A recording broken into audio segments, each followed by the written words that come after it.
SIR கொண்டு வரும்போது மம்தா எதிர்த்து செயல்படுத்த முடியாதுன்னு மக்களை திரட்டி போராடுது, பேரணி போகுது. எஸ்ஐஆர் தமிழ்நாட்டில் செயல்படுத்துகிற கட்சி ஆட்சியார்.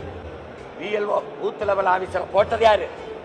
அங்கன்வாடியில் வேலை செய்கிறவங்களையும், சத்துணவில் வேலை செய்கிற அம்மாவையும், இந்த ஹெல்த் லேபருங்கிற கொசு மருந்து அடிக்கிறோம் இந்த ஆஸ்பத்திரியில் வேலை செய்கிறவங்களையும் அது பூத் லெவல் ஆஃபீஸராக போட்டு போய் கணக்கெடுன்னு அனுப்பின ஆள் யாரு? திமுக தானே. பிப்ரவரி 10-15க்குள்ளேயே நீங்கள் தேர்தலை அறிவிச்சிருவீங்க. தேர்தலை அறிவிச்சிட்ட பிறகு மறுபடியும் என் வாக்கு விடுபட்டு போச்சு, இதை பதிவு பண்ணி நாம் திருப்பி வந்து என் வாக்கை புதுப்பிக்க கால அவகாசம் இருக்குமான்னு நீங்கள் வச்சு பாருங்க. இருக்குமா? இவ்வளவு அவசரமா இந்த வாக்கு சரி, இது சீர்திருத்த வேண்டிய தேவை என்ன இருக்குது, சரி பார்க்க வேண்டிய தேவை என்ன இருக்குது? இப்போ நம்ம ஒரு கேள்வி கேட்போம். ஒரு நிலத்தில் வேளாண் பயிர் விளைய வச்சிருக்கோம், களை இருக்குது, களையை மட்டும்தானே எடுக்கணும். மொத்த பயிரையும் அழிச்சிட்டு மறுபடியும் பயிரிடுவோம் வாங்கன்னு கூப்பிட்டா இது எப்படிப்பட்ட பைத்தியக்காரத்தனம்னு நீங்கள் வச்சுக்கணும்.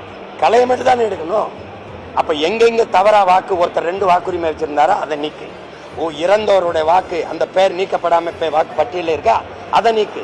அதான வேலை. அதை விட்டு மொத்தமாக அழிச்சு மறுபடியும் பதிவு செய்யணும், அதுக்கான கால அவகாசம் இருக்கா? அப்போ நீ படிவம் கொடுத்து என்ன போகுது?